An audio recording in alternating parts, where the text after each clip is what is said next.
আবেগ লুকোনোর ঢাল হিসেবে সঙ্গীতের জুড়ি নেই। রবি বিদ্যাপতির পত্রে নিজের মতো গুনগুন করতে করতে বাগানে এসে বসলেন। বকুল গাছতলায় ইটের উনুন জ্বলছে, চারদিকে হাতা, খুন্তি, মশলা, তরকারিপাতি ছড়ানো। দাসীরা যোগান দিচ্ছে, কুটনো কাটছে, হলুদ বাড়ছে বিরাট শিল নোড়ায়। টুলে বসে তদারকিতে ব্যস্ত কাদম্বরী। একটু পাশেই পাতা হয়েছে বেতের চেয়ার টেবিল, সেখানে জলখাবারের ফল মিষ্টি সাজানো। একটি চেয়ারে সম্রাটের মতো বসে আছেন জ্যোতি। তার গায়ে ঢোলা মলমল পাজামার ওপর লখনৌ চিকেনের লম্বা আকাশ নীল চাপকান, কাঁধে একটি উর্নি পাট করে রাখা। জ্যোতির রূপের খ্যাতি অনেক দিনের। ছাত্র বয়সে তিনি যখন গাড়ির অপেক্ষায় প্রেসিডেন্সি কলেজের সিঁড়ির উপর দাঁড়িয়ে থাকতেন, তাকে দেখতে ভিড় জমে যেত। কয়েক বছরের ছোট রসরাজ অমৃতলাল গল্প করেন, হিন্দু স্কুলের ছাত্র হিসেবে তিনিও উল্টো দিকে দাঁড়িয়ে হাঁ করে তাকিয়ে থাকতেন গ্রিক সৌন্দর্যের সেই প্রতিমূর্তির দিকে।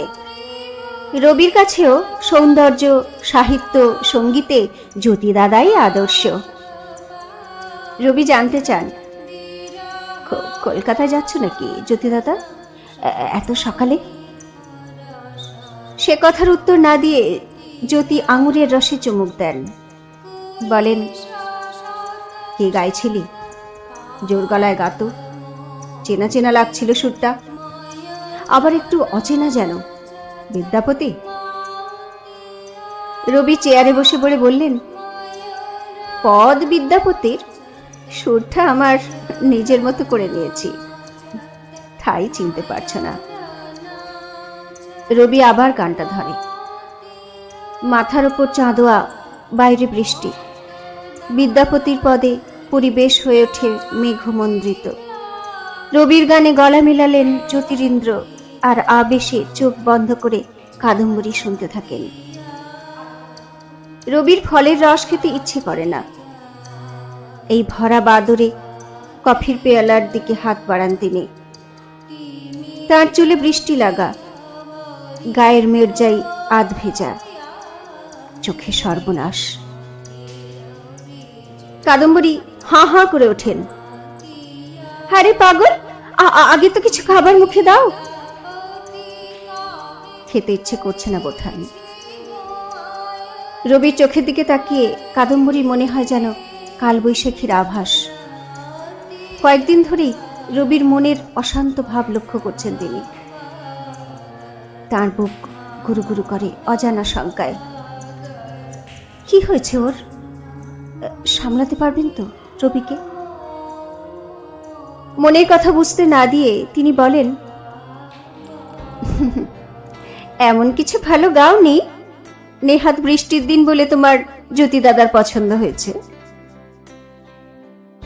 রবি বোঝে না কেন কিছুতেই খুশি হন না কাদম্বরী ঠাকরুন। বিশেষ করে রবির কোনো গুণ যেন ওর চোখে পড়ে না। ঝগড়া সুরে রবি বললেন, জ্যোতি দাদা ভালো বললে তুমি আমাকে হিংসে করো বৌঠান, তাই প্রশংসা করতে চাও না। জ্যোতি হাসেন, হা, কি ছেলে মানুষের মতো ঝগড়া করো না তোমরা। আর একটা গান কর রবি, তোর গান দিয়ে দিনটা শুরু করলাম আজ, দেখি রিহার্সালটা জমে কিনা। নাটক নেমে গেছে, সবাই ভালো বলছে, তবু এত রিহার্সালে যাওয়ার কি দরকার তোমার? কাদম্বরী ঠোঁট ফোলান, এমন বদলা দিনে জমিয়ে খিচুড়ি, মাছ ভাজা আর গান হতে পারত, আজ না গেলেই নয়। জ্যোতি বলেন, আমার না গেলে চলে না বউ, ওরা অপেক্ষা করবে, আমি তো ফিরে আসবো তাড়াতাড়ি। গান আর খিচুড়ি রাতের জন্য তুলে রেখো, এখন রবির সঙ্গে গান কবিতা করো। কে অপেক্ষা করবে? বিনোদিনী? কাদম্বরী নাছোড় জানতে চান। তীব্র চোখে তাকিয়ে থাকেন জ্যোতির দিকে। তুমি বড় সন্দেহপ্রবণ। বিরক্ত জ্যোতি উঠে দাঁড়ান, আমাকে 9টার স্টিমার ধরতে হবে। রবি, তোর বৌঠানকে দেখিস। জ্যোতি চলে যান। কাদম্বরী মুখ গোমড়া করে বসে থাকেন। সেদিকে তাকিয়ে রবি ভাবেন, এই নারীটি যে আমার সামনে বসে খাওয়ায়, ঝগড়া করে, স্বামীর জন্য অভিমান করে, সে নতুন বৌঠান। আর আমার মনের ভেতরে যিনি ঢুকে বসে জ্বালাচ্ছেন, কারো বউ নন, বৌঠান নন, সেই রহস্যময়ীটি হেকেটি ঠাকুরন। তিনি আমার কবিতার বিয়াত্রিচে। হে আমার বিয়াত্রিচে, জ্যোতি যখন অস্তমিত, এই উদীয়মান ভানুর দিকে একটু মনোযোগ দাও। গোমড়ামুখ কাদম্বরীর দৃষ্টি আকর্ষণ করতে চান রবি। কাদম্বরী বলেন, সবসময় আর কি ভালো লাগে না রবি? দেখছো না তোমার নতুন দাদা কেমন রঙ্গমঞ্চের অভিনেত্রীদের দিকে ধেয়ে চলেছেন? এমন বর্ষা দিনে আমাকে রেখে চলে গেলেন। তাহলে তো কলকাতাতে থাকলেই ভালো হতো।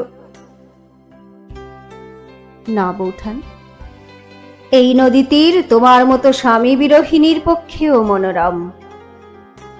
রবি বলেন, উনি চলে গেলেন, কিন্তু তোমার নদী আছে, বাগান আছে, হরিণ শিশু আছে, রূপকুমারী আছে, আর ও দুটি চোখের একটু কৃপা দৃষ্টির আশায় পায়ের তলায় চাতকের মতো বসে আছি আমি। কিসে আর কিসে? জ্বলন্ত কটাক্ষ করেন কাদম্বরী। তুমি কি নিজেকে তোমার নতুন দাদার সঙ্গে তুলনা করো? আমি তো তোমার কোনো রূপগুণ দেখি না এখনো। তুমি নিতান্ত একটি 17 বছরের শিশু। রবির নবজাগ্রত পৌরুষে ঘা লাগে, চোখের কোনায় জল চিকচিক করে ওঠে। জ্যোতি দাদা আমার কতখানি জুড়ে আছেন সে আমিই জানি, কিন্তু তুমি যে আমার প্রিয়তর, তোমার কৃপা প্রত্যাশী বলে এমন করে কি আঘাত দিতে হয় হেকেটি ঠাকুরন? দেখো আবার কাঁদছো বাচ্চাদের মতো। আমি যখন রেগে থাকি তখন আমাকে বিরক্ত করো না তো রবি ঠাকুরপো। কাদম্বরী ঘরের দিকে উঠে যান। বিষণ্ণ রবি বসে থাকেন। ভগ্ন হৃদয়ের এই বেদনা কাকেই বা বলবেন? প্রায় সমবয়সী নতুন বৌঠানের চোখে তিনি এখনো কিশোর, অথচ কিশোরের শরীর মন জেগে উঠছে সে খবর তিনি রাখেন না। কেনই বা রাখবেন? তার তো মন ছেয়ে আছেন পুরুষোত্তম জ্যোতি ঠাকুর। মধ্যমান রবি খাতা কলম টেনে স্বগতোক্তির মতো 2-4টি লাইন নাড়াচাড়া করেন। জানিতেম ওগো সখী, কাঁদিলে মমতা পাব, কাঁদিলে বিরক্ত হবে এ কি নিদারুণ। চরণে ধরি গো সখী, একটু করিও দয়া, নহিলে নিভিবে কিসে বুকের আগুন। আবার যেদিন কাদম্বরীর মেজাজ ভালো থাকে সেদিন যেন স্বপ্নের মতো পরিবেশ রচিত হয়। সেসব দিনে জ্যোৎস্না রাতে নদীর সামনে বসেন 3 জন। জ্যোতির গানে, রবির কবিতায় যেন গন্ধর্বরা নেমে আসেন। চাঁদ পরীর মতো দুজনের মাঝখানে ঘুরে বেড়ান কাদম্বরী। একদিন কলকাতা থেকে চলে আসেন সস্ত্রীক অক্ষয়চন্দ্র। তাঁর স্ত্রী শরৎ কুমারী কিছুদিন হলো লাহোর থেকে এসেছেন। ঠাকুর বাড়িতেও একজন শরৎ কুমারী আছেন, তাই রবি তাকে মজা করে ডাকেন লাহোরিনী। একদিন অক্ষয়ের কাছে ইংরেজ বালক কবি চ্যাটার্টনের গল্প শুনছিলেন রবি। চ্যাটার্টন প্রাচীন কবিদের নকল করে এমন কবিতা লেখেন যে কেউ ধরতে পারেনি। অবশেষে 16 বছর বয়সে তিনি আত্মহত্যা করে বিখ্যাত হন। রবি শুনে রোমাঞ্চিত হয়ে ভাবলেন তিনিও বিদ্যাপতি চণ্ডীদাসের নকলে কবিতা লিখবেন। বাগানে বসে জলস্রোতের মতো লিখতে শুরু করলেন ভানু সিংহের কবিতা। বন্ধুদের বললেন লাইব্রেরি থেকে বহু প্রাচীন এক কবির পুঁথি উদ্ধার করেছেন। কবির নাম ভানু সিংহ। বন্ধুরাও শুনে উত্তেজিত। এমন কবিতা বিদ্যাপতি চণ্ডীদাসের হাত দিয়েও বেরোয়নি। পরে অবশ্য আসল কবির পরিচয় পেয়ে তারা ঢোক গিলতে বাধ্য হলেন। জ্যোতি তখন অষ্টমতী নাটকটি লিখছিলেন। ভানু সিংহের প্রথম পদটি তার এত পছন্দ হলো যে মঞ্চাভিনয়ের সময় নাটকে এটি গান হিসেবে জুড়ে দেবেন ঠিক করলেন। পদটি ছিল গাহানা কুসুম কুঞ্জ মাঝে মৃদুলা মধুর বংশী বাজে বিশরি ত্রাস লোক লাজে সজনী आओ आओ लो।